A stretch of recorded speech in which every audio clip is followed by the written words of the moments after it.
Oye País, buenas noches, Oye País, yo soy Rudy González, gracias por su compañía en esta hora, como cada noche, aquí para analizar los temas de interés nacional e internacional.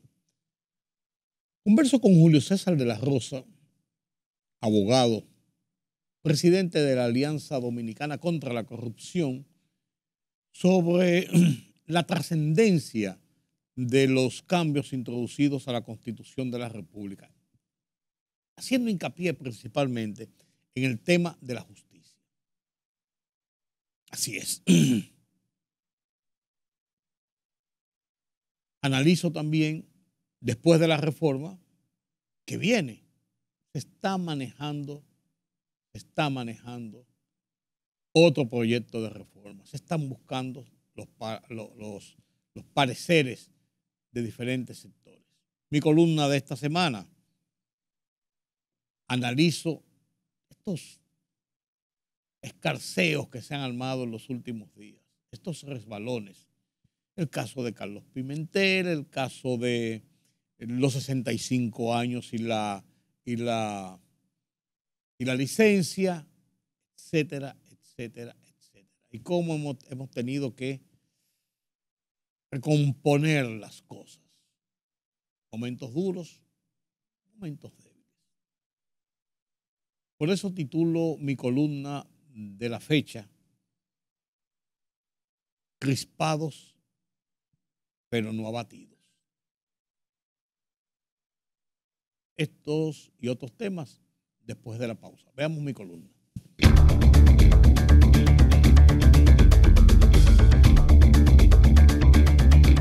No podemos seguir en este camino de incertidumbre, de dimes y diretes, de temores, de explicaciones y aclaraciones cotidianas para bajar los ánimos.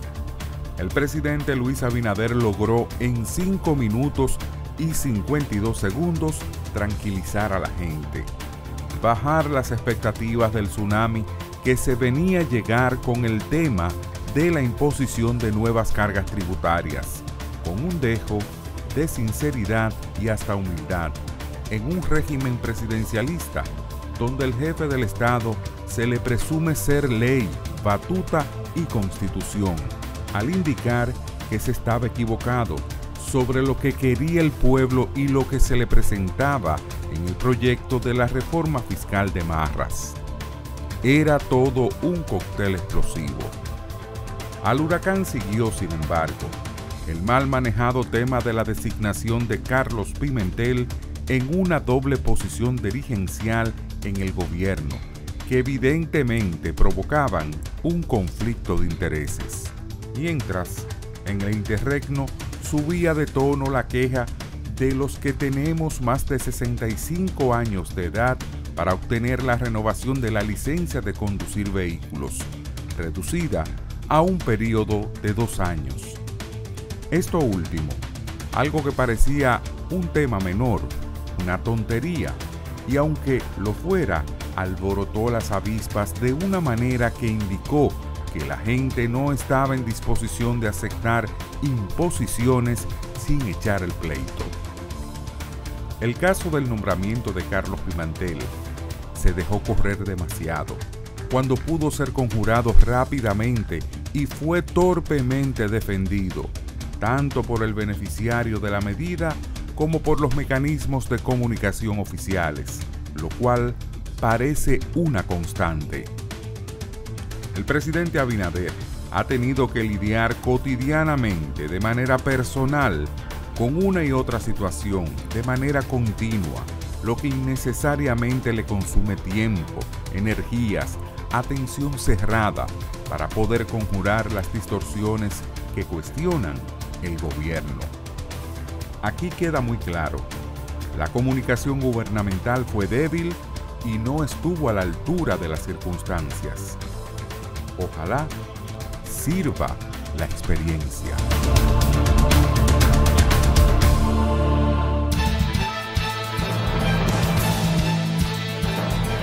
Una comisión del Senado estudiará la reforma laboral con los sectores que impactaría esta medida. La comisión debatirá y analizará la pieza con trabajadores, sindicatos y empleadores.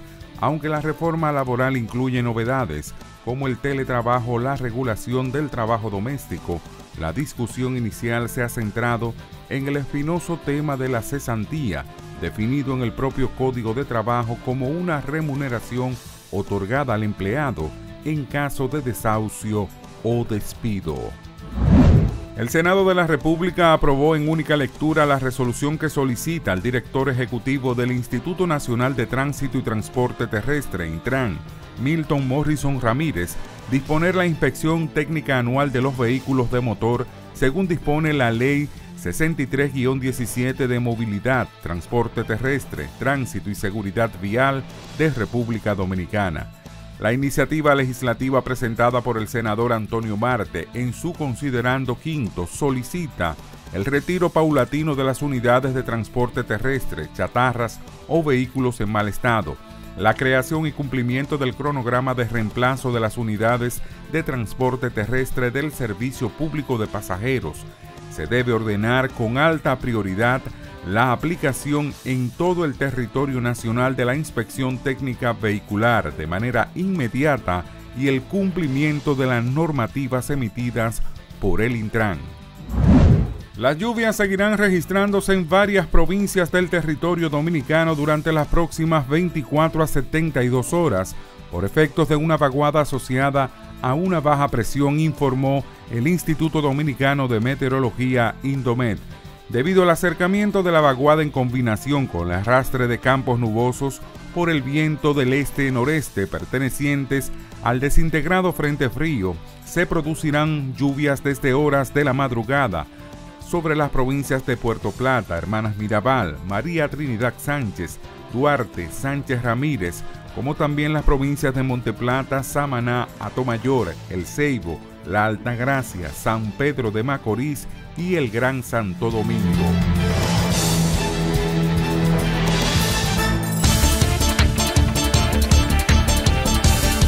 El gobierno de España acaba de actualizar el número de víctimas mortales que deja el temporal de lluvias e inundaciones en el sureste del país. Ya son 70 los fallecidos, según recoge Televisión Española. No se descarta que el número vuelva a elevarse debido a que todavía hay varias personas desaparecidas. Además, el Ejecutivo, liderado por el presidente Pedro Sánchez, ha decretado 3 días de luto oficial por las víctimas.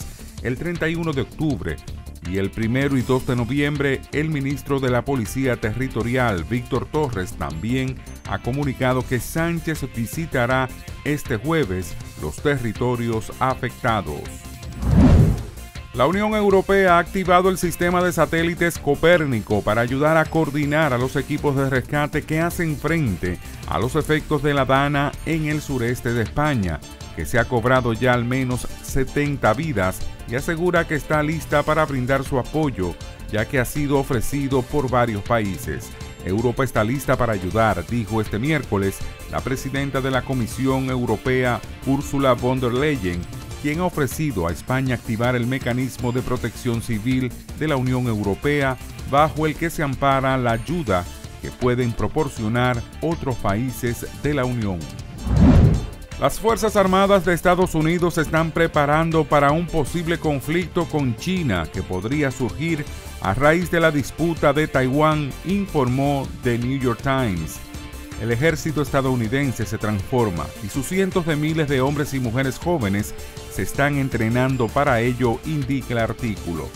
El Pentágono la llama una guerra entre grandes potencias y sería exponencialmente más peligrosa. Pondría a los 2 ejércitos más fuertes del mundo, ambos superpotencias nucleares, en un conflicto directo, posiblemente involucrando a otros adversarios nucleares, entre ellos la República Popular Democrática de Corea y Rusia, continúa el referido artículo.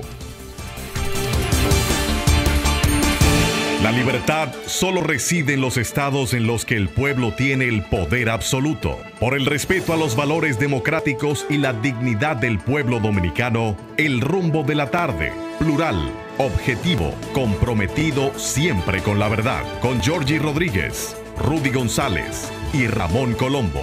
Los poderosos ya están en el aire.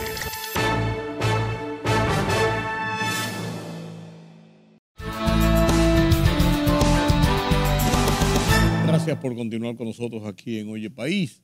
Conversamos con un hombre de los tribunales, un hombre de la judicatura, un hombre de las leyes, un hombre del estudio constante de nuestra Constitución, del ejercicio de la justicia. Julio César de la Rosa, el don se lo pongo de mi afecto y de mi cariño, porque cada vez que le digo don me dice, usted es más viejo que yo. Tiene razón, aunque él peina canas también, pero tiene razón. Converso con Julio César principalmente sobre este tema de la nueva Constitución, ya votada, ya un hecho, ya parte de nuestro sistema institucional. Los pormenores, quedan todavía algunos tramos por recorrer, como son la conformación del Consejo Nacional de la Magistratura, nueva vez para algunas elecciones pendientes, el caso de la escogencia del titular del Ministerio Público y otras cositas que andan por ahí dando vueltas. Gracias por acompañarme, Julio César. Gracias, Rudy, por esas palabras que realmente denotan el aprecio que me tiene.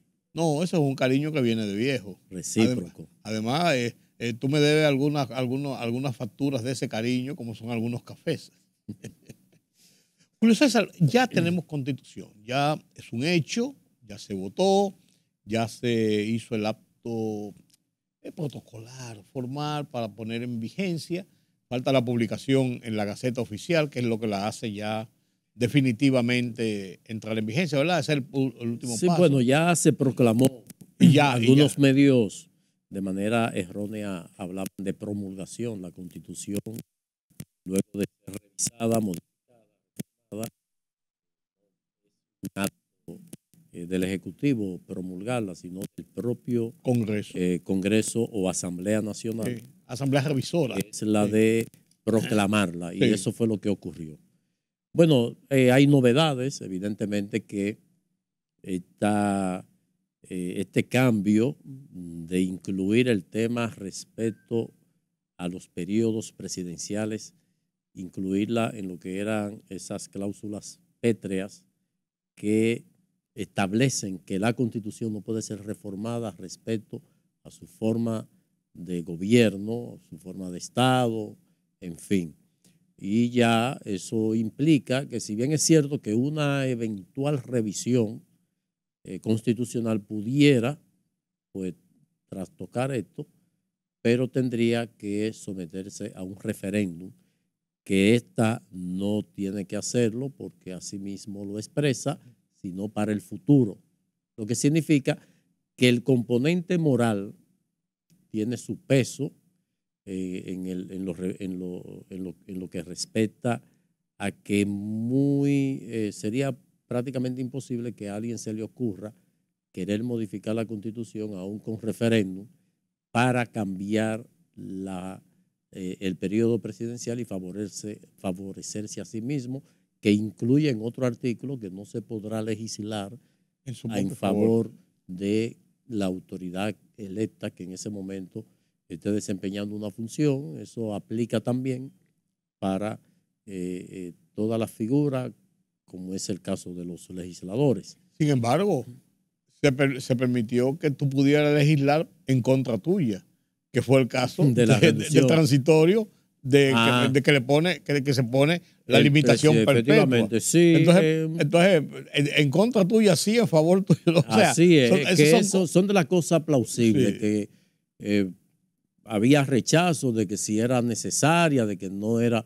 Bueno, la Constitución nuestra, dentro de su forma, está la flexible y la rígida, y eso significa que una Constitución flexible pues permite que se pueda modificar cuando hay temas como la unificación de las elecciones, la exclusión del Procurador General de la República del Consejo Nacional de la Magistratura, la inclusión del presidente del Tribunal Constitucional, la atribución de escoger al Procurador General de la República a propuesta del presidente. Muchos dicen, no, pero que es lo mismo, que no. él se desprendió de esa designación mediante un decreto que no tendría que consultar a nadie, pero ahora el presidente lo va a presentar al Consejo. Por lo menos se cumple una formalidad. Totalmente, y te le da a un algo, tercero. Efectivamente, hay con una participación de los otros estamentos de voto popular, como es el Congreso, y como el Senado y la Cámara de Diputados. Pero también de las cosas que trajo y que pocos se han referido, y es que las leyes que deberán complementar esta Constitución, estamos hablando la propia ley de referéndum, la ley que deberá elaborarse para lo que sería la función ya del Consejo Nacional de la Magistratura respecto del Procurador General de la República. Defensor. No, el procurador, el abogado del Estado. Okay, sí. También se debe hacer una ley. Es que todas esas leyes de adecuación, la Constitución establece un mínimo o un máximo de 7 legislaturas. El problema de la Constitución del 2010. 7 legislaturas pueden ser. Son 2 por año. Pueden ser 3 años y medio. Exactamente. Que dicho sea de paso como máximo, pero. Sí, como el extremo. O sea, porque tenemos 14 años de la del 2010. Y todavía hay algunas leyes pendientes. Muchísimas leyes que no se han aprobado, que mandaba adecuar y no se hizo. O sea, no que mandaba, sino que había que adecuar y no se hizo. Entonces, creo que esto también es algo positivo porque ya tiene una camisa de fuerza el Congreso para estas leyes. Tiene fecha perentoria de cumplimiento. Efectivamente, de hacerlo. Entonces, esto es algo importante. Y sobre todo, lo que respecta a que por primera vez de 40 modificaciones, una 37 fue motivada por el tema de la extensión del periodo o de la repostulación, de la posibilidad de repostulación. Y creo que eso hay que valorarlo y estamos en camino hacia el futuro. Si un presidente se atrevió a hacer esto, los que vengan no creo que vayan a cometer la osadía de dejarlo sin o de querer retornar a la posición anterior, y por eso creo que hay que valorarlo. Y particularmente yo soy pro reforma. Incluso lo que ocurrió en el 19, cuando se pretendió reformar la Constitución nueva vez para extender el periodo de postulación, en ese caso específicamente de Danilo Medina, el rechazo general público, popular. A eso me refería. Me refería al peso moral. Claro. Porque ya la población va madurando. Fue importante. La población va madurando y dice, bueno, acá, pero si hubo un presidente que renunció a esa posibilidad y no eliminó el transitorio que le impedía a otro expresidente, y él se puso uno a sí mismo, no puede venir alguien a traer eso, porque cuando se habla de la llamada de Pompeo, es por la presión, por el ambiente que se estaba viviendo. Pues ya la llamada de Pompeo fue posterior al movimiento a la presión, popular, no, que ya pero se veía. Esa llamada es el resultado de eso. Pompeo dice, o sea, en los Estados Unidos, dice, pero espérate, es que este clima que está viviendo la República Dominicana no es favorable. ¿Por qué? Es una situación que puede caldear la estabilidad y puede venir una debacle. Entonces, por eso es que se le dé ese puntillazo. Pero fue la presión. Entonces, no creo que alguien se atreva en el futuro a salir con querer modificar la Constitución, porque hay que destacar algo, Rudy. Y es, por ejemplo, en el 19 era eliminar el transitorio. Sí, claro. Pero ahora, lo importante de esto es que el presidente que modifica la Constitución se elige por una Constitución que les reconoce el periodo que va en curso, lo que significa que como se permite la repostulación hasta 2 periodos, el 2024 desaparecía y el que comenzaba a correr era este nuevo periodo, que fue lo que ocurrió con Leonel Fernández cuando buscaron una firma, que se habló de los ingenieros constitucionalistas, que eran los que estaban promoviendo esto, en el 12 porque él, perfectamente como se eligió en el 2004, 2008, luego 2008, 2012, Pues modifican en el 2010, sí. el periodo que reconoce la Constitución es 2010, 2008, 2012.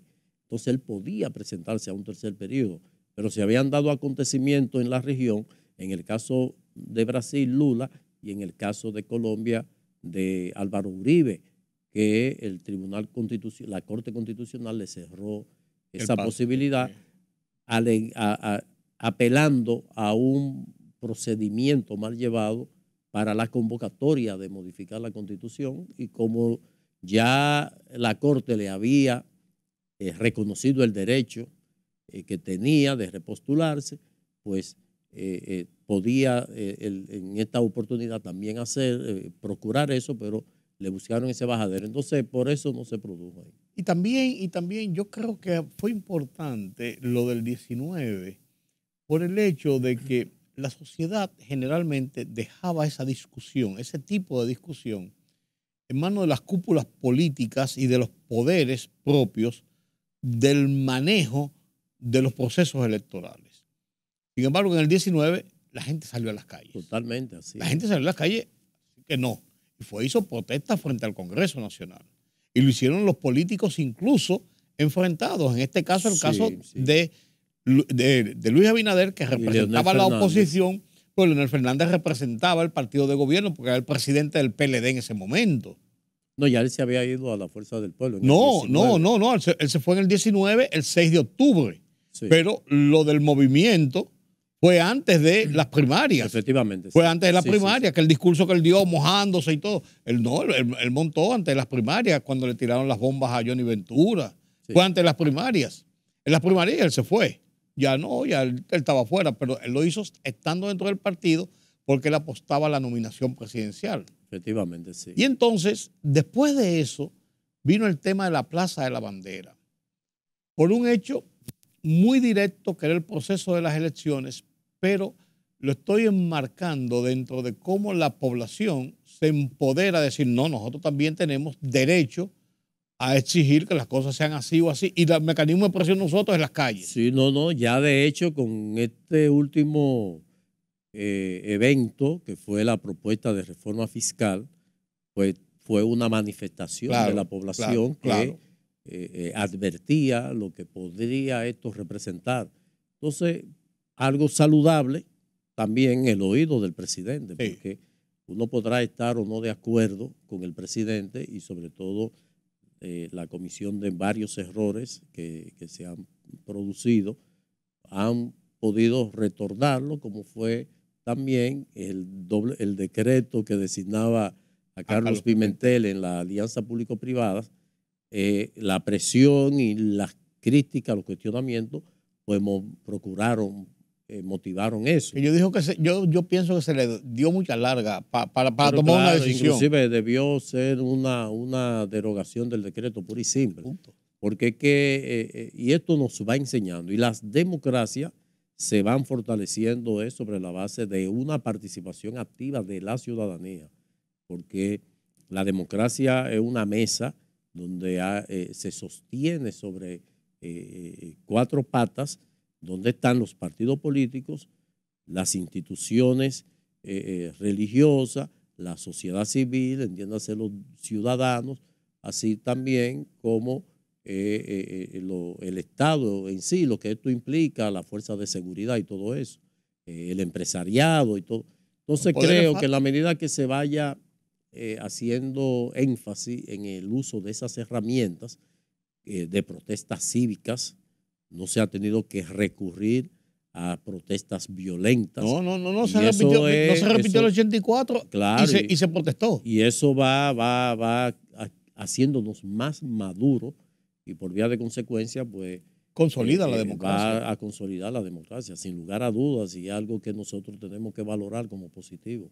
¿Qué perspectiva tiene el presidente de ADOCO, el analista de la justicia, de la situación del desempeño de la justicia en República Dominicana, la nueva fórmula de lo que se va a plantear para la escogencia y la dirección y el control de las actividades propias del Ministerio Público, porque va a haber un cambio.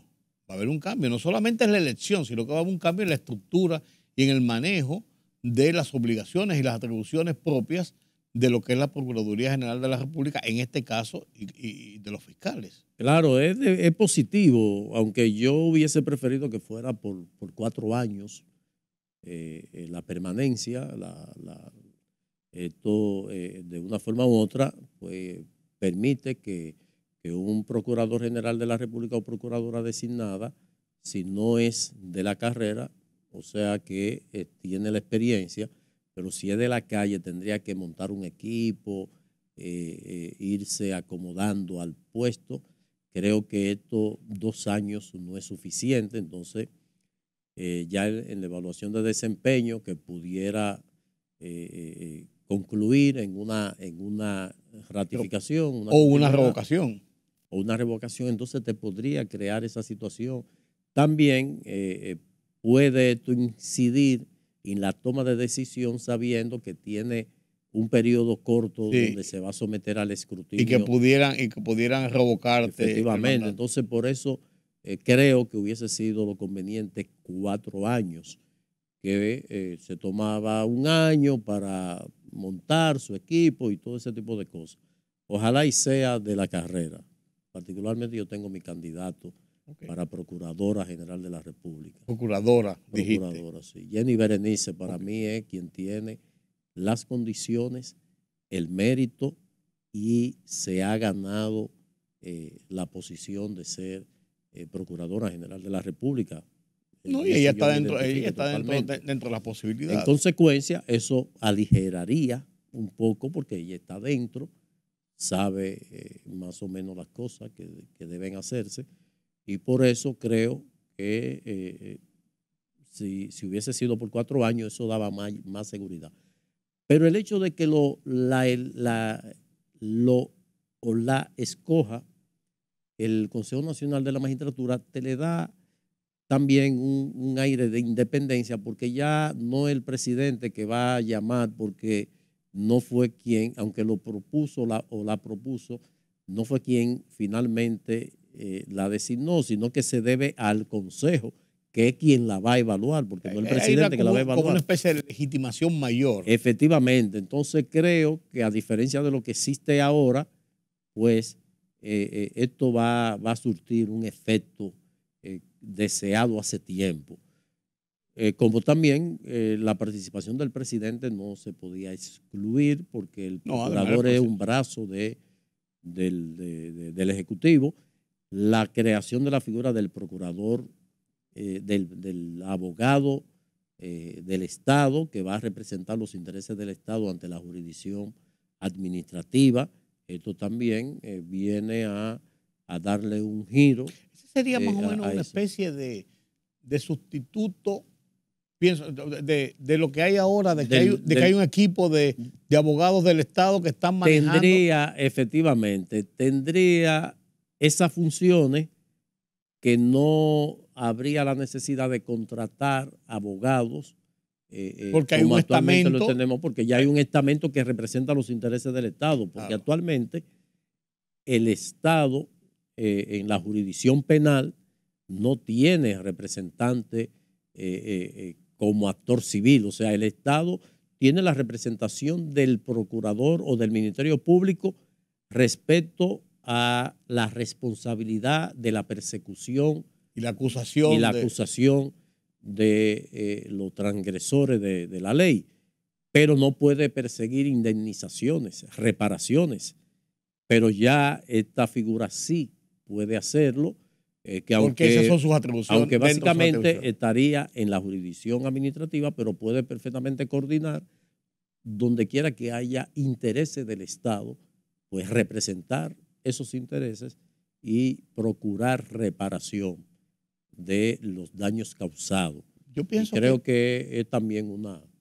algo pienso positivo. Que al ser 2 figuras constitucionales y nombradas dentro de una misma línea de estamentos de decisión, ¿no temes tú que podría haber algún choque de posiciones si no quedan muy claramente delimitadas las funciones de cada uno? No, porque por ejemplo en otras naciones existe, por ejemplo, el Procurador General de la República, que no es el jefe del Ministerio Público, sino el fiscal general, el jefe del Ministerio Público, y es quien tiene la responsabilidad de perseguir.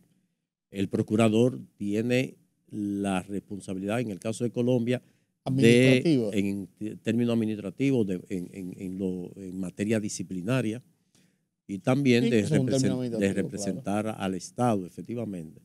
Entonces, perfectamente pueden desempeñar sus funciones de manera individual, porque son roles totalmente diferentes. Sí. No, yo lo digo porque conocemos nuestro sistema. Los choques de trenes. Sí, y los intereses y las personas que se sienten realmente empoderados porque a mí me nombraron también, y bueno, ese tipo de cosas.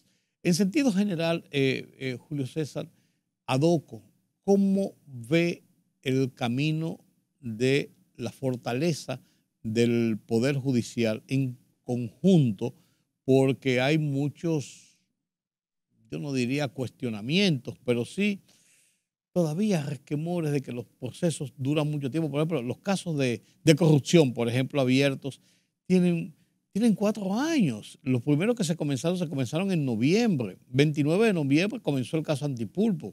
Cumple 4 años ahora y no hay personas condenadas o un juicio por lo menos finalizado en una primera instancia, salvo los casos de las negociaciones que hubo con 2 o 3 personas, pero no hay una conclusión, primero. Y segundo, por el hecho de que la gente sigue insistiendo, la sociedad sigue insistiendo en que cada vez que se le meten 18 meses de prisión a cualquier persona, por lo que sea, en los casos donde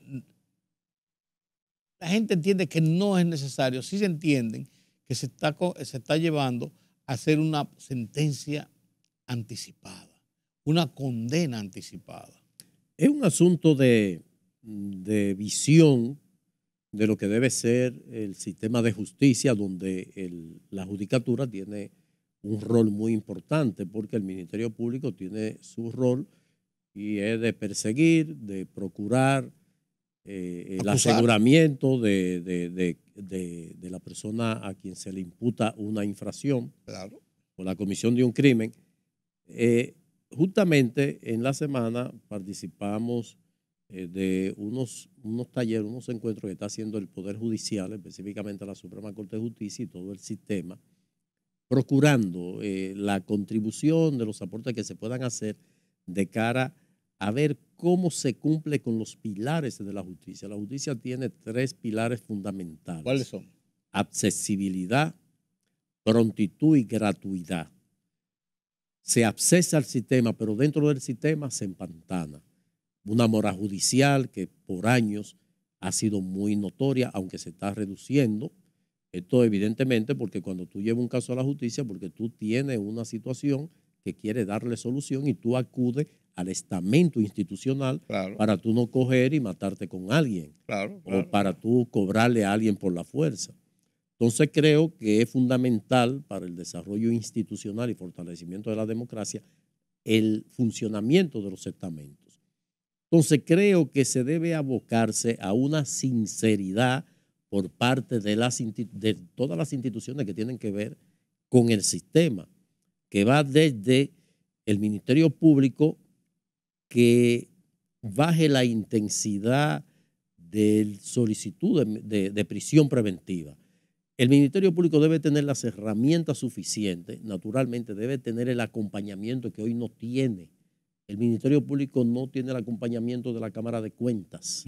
Si la Cámara de Cuentas funcionara, de que todo el gasto que se produce conforme el presupuesto lo audita, pues ya usted va a tener todos los años, o cuando se sospeche por una denuncia ciudadana o algo, realizar una investigación especial urgente, una auditoría forense que haya que buscar a quien se tenga que buscar. Una herramienta a la mano.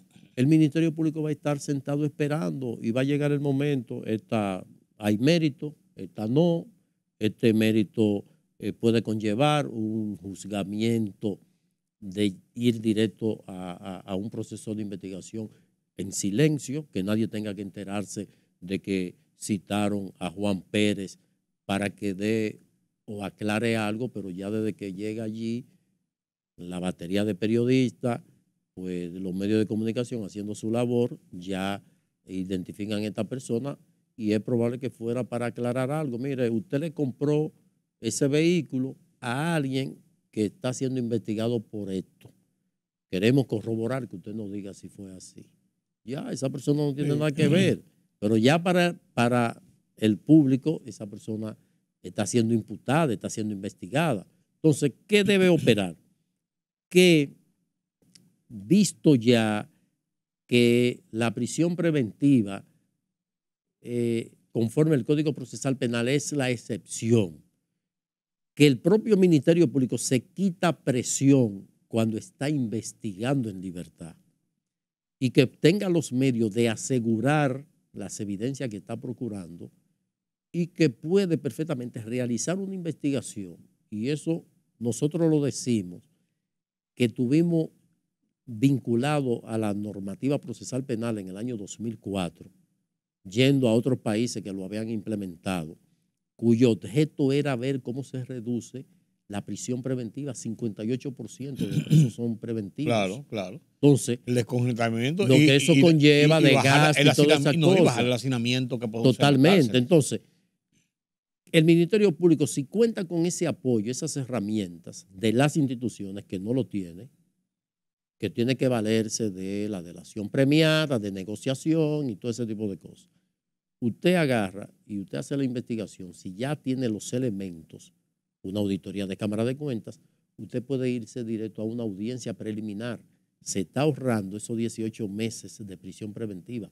En la audiencia preliminar usted puede solicitar como medida de aseguramiento, impedimento de salida, presentación periódica, ni siquiera prisión domiciliaria. Usted lo deja porque en ese proceso de investigación la persona en libertad, eso contribuye inclusive a usted darle un seguimiento y puede llegar a algunas cosas que preso no va a obtener. Claro. Entonces, de una vez, valorar las pruebas y pasar al juicio de fondo.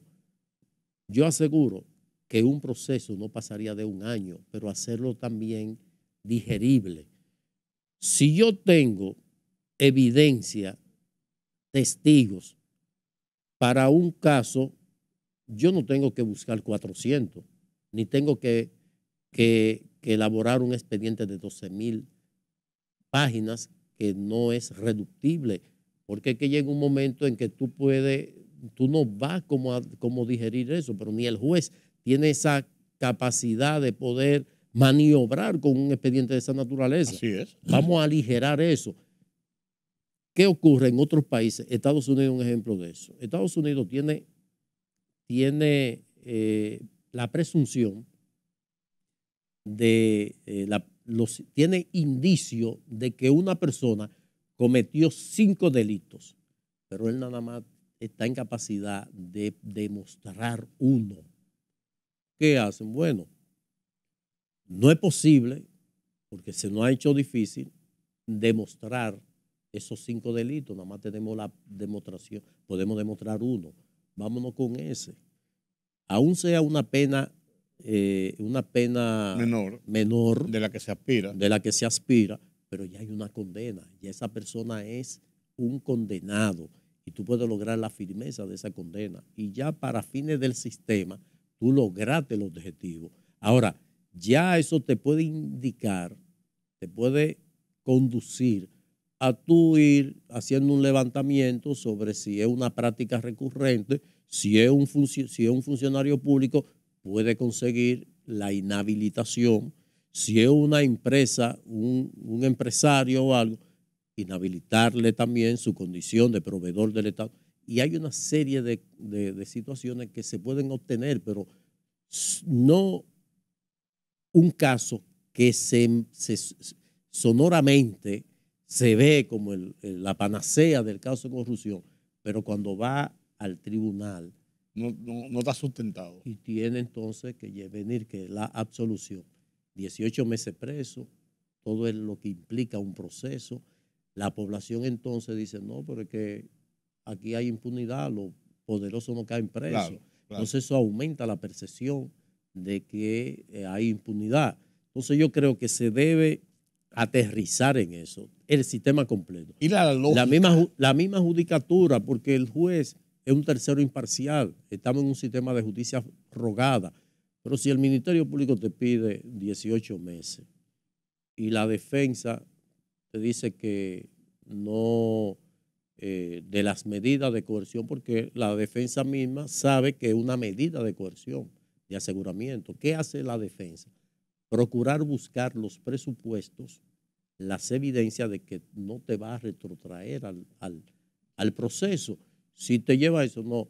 Nosotros rechazamos la solicitud del Ministerio Público y que le sean aplicadas una de las medidas o combinadas de las medidas que están establecidas en el Código Procesal Penal y no la prisión preventiva. Y que garantice que el proceso se va a dar. Totalmente. Entonces creo que debe haber una combinación de todos los actores para que esto finalmente se pueda obtener resultados cuantificables.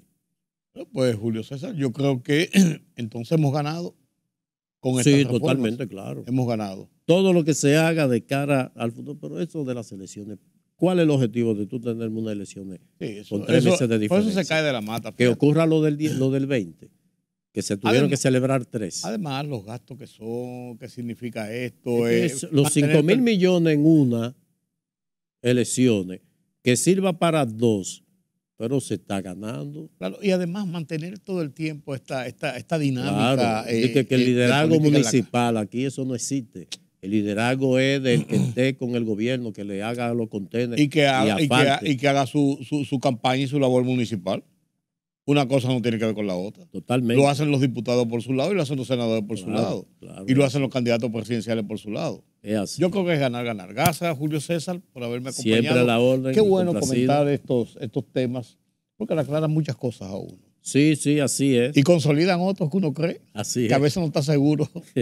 Gracias de nuevo. Hemos conversado con Julio César de la Rosa, presidente de la Alianza Dominicana contra la Corrupción, abogado de la República, un hombre interesado y estudioso permanente de las leyes y del sistema de justicia en República Dominicana. Permíteme la pausa en este punto y a la vuelta analizamos otros temas de interés nacional.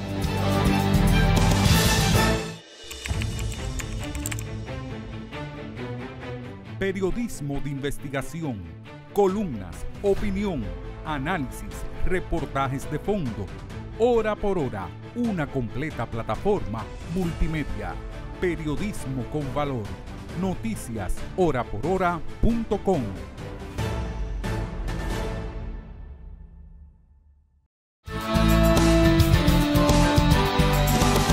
El presidente Luis Abinader ha dicho este lunes en su programa, su entrevista con los periodistas invitados especiales en el Palacio Nacional, la semanal, que el tema de la licencia, de la expedición de licencia solamente por 2 años a las personas de más de 65 años de edad, eso va a ser abolido. Que ha habido muchas críticas por varias razones, principalmente porque la ley de tránsito establece que la licencia se expide por 4 años. Cuesta ahora mismo 1.950 pesos. ¿Okay? Hasta ahí vamos bien. Sin embargo, cuando se hizo el reglamento, hace ya unos años, se estableció en el reglamento, violando la ley, porque los reglamentos de una ley no es para agregarle cosas, sino para normar su aplicación, o sea, cómo se va a aplicar esto que dice la ley. Pues se le agregó eso de que las personas de más de 65 años no se le va a renovar cada 2 años, no cada 4 años, y va a costar lo mismo incluso. Y eso ha encendido. Miren, señores, el tema de esto está, además de que es una doble tributación, porque entonces para usted pagar por 4 años de licencia tiene que pagar 1.950 y 1.950. No como los otros, el resto de la población que tiene menos de 65 y simplemente paga 1.950 por 4 años. Ya ahí hay una discriminación. Pero también se está discriminando por una razón de edad. La Constitución prohíbe que las personas sean discriminadas o los segmentos poblacionales sean discriminados por una razón de edad, entre otras cosas, de raza, de religión, de sexo, de color, de partido político, de todo. No puede haber discriminación, los hombres son iguales ante la ley, todos los ciudadanos de un país y de este país también. Entonces, esto creó un avispero porque se entiende realmente que en un momento donde se está hablando de aumentos de impuestos y de todo esto y de que si la reforma fiscal y la cosa, meten esto y la gente ve como que están buscando de dónde arañar y de dónde sacarle dinero a la gente, al pueblo. Desafortunado esto. Desafortunado esto. Además de las violaciones que esto conlleva, desafortunado meter esto que además tiene una serie de consideraciones violatorias a la igualdad en el tratamiento de la ley a la gente. Por suerte el presidente Luis Abinader este lunes dijo no señor, eso se va a revocar, eso no puede ser así porque Intran salió a defenderlo, que es el guardián de esa ley, de la ley de tránsito. Salió a defenderlo aunque no, porque eso está en el reglamento. Señor, eso está en el reglamento, pero el reglamento es ilegal porque el reglamento no puede incluirle cosas nuevas a una ley. Pues eso es como el ABC. Por Dios. Eso es como el ABC. Lo peor ahora, después de ya, bueno, el presidente dijo que no va bien.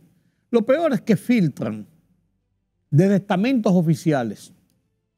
Aquí está el reglamento. Ese reglamento se hizo en el gobierno pasado. O sea, como una forma de tratar de decir, no, nosotros no somos los responsables. Eso se hizo en el gobierno pasado. No importa que haya sido en el gobierno de Lilis. Viola la ley, viola la Constitución, viola los derechos de igualdad de la gente. Además, no es oportuno políticamente por lo que estamos viviendo con el tema de los impuestos y todo esto. ¿Cómo es que hay que explicarle a gente que están en el mando de la autoridad que hay que tener un poquito de sentido común, de lógica para actuar? Que todo no puede ser como le venga a la mente y como no importa y qué. No es así, señores. Se arman estos ruidos innecesarios. Entonces tiene el presidente que salir a enmendarle la plana. Por Dios. Por Dios. Si lo hicieron durante el gobierno anterior o el anterior estuvo mal hecho. Ahora es que se está aplicando. Y se está aplicando una cosa mal hecha. Es como que ahora se le ocurriera a un genio, porque aquí está lleno de genio este país, a un genio de los temas impositivos, decir, no, pues hay una ley vigente que dice que el derecho a placa se va a cobrar de acuerdo al año y al precio, al costo de los vehículos. Y hay vehículos, y está aprobado, eso es una ley. Lo que pasa es que el gobierno tiene la autoridad constitucional de un impuesto que esté aprobado, rezagar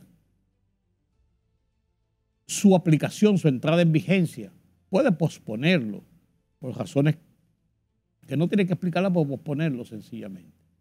Lo que no puede hacer un gobierno es crear un impuesto si no está aprobado por la ley, por una ley del Congreso. Pero un impuesto aprobado, el gobierno puede perfectamente bien ponerlo en stand-by y aplicarlo en el momento en que entienda. Entonces, esa ley que establece ¿cómo que se llama?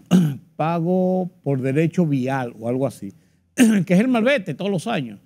Y se habla de que un vehículo del 2023, 2024, 2022, de los últimos años, que cueste $150,000, $100,000, va a pagar $50,000, $60,000, $70,000, qué sé yo cuánto, porque hacen una evaluación por tiempo y por un porcentaje. Va a pagar tanto de placa. Esa ley está ahí, se la pueden aplicar a cualquiera. Se la puede aplicar, bueno, de una ley que tampoco se la van a aplicar a una gente, sino ponerla en ejecución. Claro, por razones políticas, normales, juiciosas, se ha entendido que no debe ponerse en aplicación una ley de esa naturaleza que es muy fuerte y muy violenta en cuanto a la imposición de impuestos. Y tiene una lógica. No es verdad que si yo tengo un carro pequeño, vamos a suponer del 2019, del 2020, más o menos tiene 5 años, un carro pequeño, un carro utilitario, un Hyundai, un Toyota, un Kia. Estoy hablando de carros utilitarios, no estoy mencionando marcas por ninguna razón. Pero usted tiene un Bentley, un Mercedes-Benz 550, una Jeepeta Lexus del año, una Tahoe, una Cadillac, una Porsche, una BMW, que cuesta $160,000, $150,000, no parece justo que yo pague por derecho de placa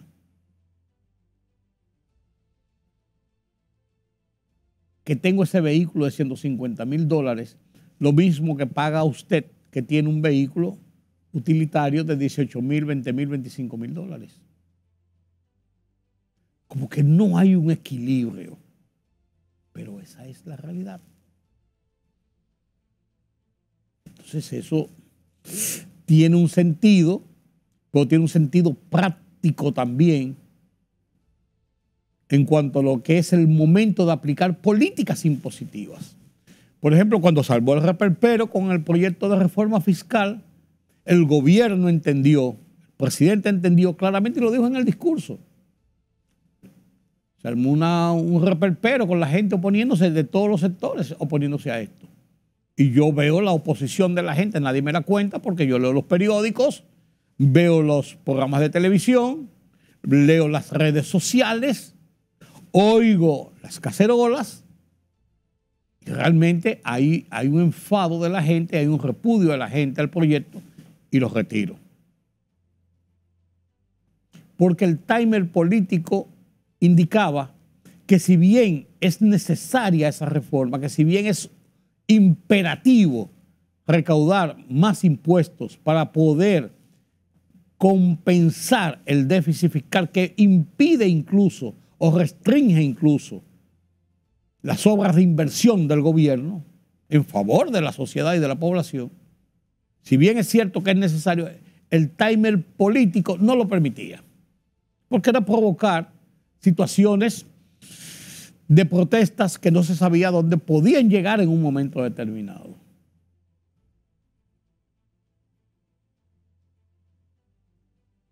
Esa es la realidad. Entonces, con este asunto, volvemos al tema de los 65 años, era un disparate, además de que era violatorio. Eso iba derechito. Bueno, ya habían dos entidades y se estaba hablando de que otras dos en esta semana iban a someter ante el Tribunal Constitucional la inconstitucionalidad de ese articulado por el hecho de que establece privilegios a unos y a otros no.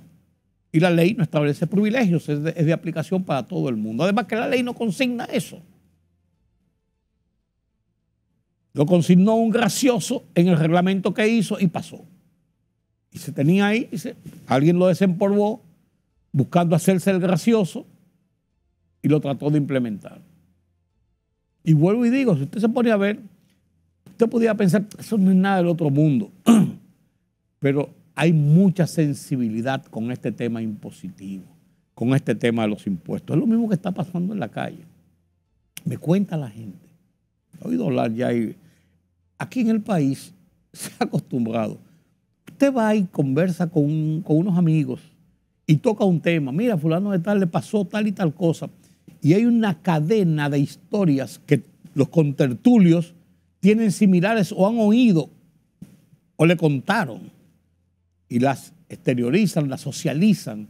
Y cuando usted viene a ver, usted sale de ahí con la cabeza de este tamaño indicando que ese tema que usted planteó, que mencionó o que planteó otro, es un tema de una situación del país de grandes magnitudes. Pues me cuentan que los agentes de la DGC, o dicen que los agentes de la DGC están en una nueva oleada de poner multas en la calle. Buscando que tienen, parece que se ha dicho muchas veces que le dan cuotas a los agentes, que tienen que traer tantas multas, porque hay un sentido, y eso ha pasado con la AMET tradicionalmente, hay un sentido más fiscalista, dedicado, destinado a buscar recursos con las multas, que a organizar el tránsito, que a dirigir el tránsito, que a viabilizar el tránsito en las calles. Pero cuando uno oye cosas como esta, uno dice, sí, parece ser así. Dicen que están poniendo multas a dos manos. Que no le importa que se haga un entaponamiento en una esquina, si con eso ellos paran y bloquean un vehículo en el medio para ponerle una multa. Porque están más en la fiscalización. Entonces, cuando usted oye todo esto y ve lo mismo que pasó con el tema de la reforma y todo esto, uno siente que realmente medidas como estas no son evaluadas. No se visualiza el impacto que pudieran tener, el impacto político, el impacto social. Y el gobierno de Luis Abinader, hay que ser justo en reconocerle que ha actuado muy de cara al impacto que pueden provocar algunas medidas del gobierno. Porque siempre hay medidas que terminarán siendo odiosas para la gente o para un segmento de la sociedad, que pueden ser atenuadas, que pueden ser tomadas paulatinamente, y hay otras que hay que tomarlas porque hay que tomarlas. Estoy hablando en el orden impositivo. Estas medidas que hay que tomarlas porque hay que tomarlas. Entonces, los gobiernos, los gobernantes tienen que tener esa balanza de evaluación. Y no cabe duda de que Luis Abinader, a lo largo de su gestión ya de 3 años, de casi 5 años, 4 años y tanto, va caminando hacia el 5º año, ha tenido y ha mostrado esa sensibilidad, ha mostrado esa prudencia, ha mostrado esa facilidad, por así decirlo, de poder ceder a situaciones y poder evaluar los resultados y la trascendencia de una determinación tal. Y no ha tenido tapujos como pasó ahora con el tema de la reforma fiscal, de si tiene que retirarla, la retira, porque enfrentar el otro mal iba a ser más complejo y más complicado. Y eso es, para mí, saber establecer las normas y los equilibrios de un gobierno, de una gestión. Eso hay que reconocerle eso al presidente Luis Abinader.